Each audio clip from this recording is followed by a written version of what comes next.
అస్సలాముఅలైకుం everyone అందరికీ నా తమ్ముడు ఏ ముహూర్తానికి మా ఇంటికి ఎంత మంచి మనస్సుతో తీసుకొని వచ్చాడో చేపల పులుసు, గులాబ్ జామును, చేపల ఫ్రై ఇవన్నీ ఆ ఒక్క వీడియోతో నాకు 24,000 మంది చూశారు.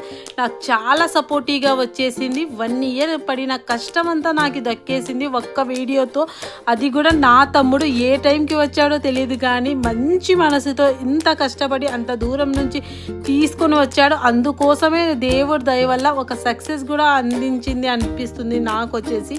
నాకు యూట్యూబ్లో ఒక 1 ఇయర్ నుంచి కష్టపడుతున్నాను. అస్సలకే వ్యూస్ రాలేదు. ఎలా వ్యూస్ వస్తాయని నేను ఆలోచిస్తున్నాను కానీ ట్రెండింగ్ అయితే ఒక వీడియో డెఫినెట్గా వస్తాయి వ్యూస్ అని నాకు అర్థమైంది. నా తమ్ముడు తెచ్చిన ఐటమ్స్ నిన్న నైట్ నేను వీడియో అప్లోడ్ చేస్తే చాలా మంచి రెస్పాన్స్ వచ్చింది.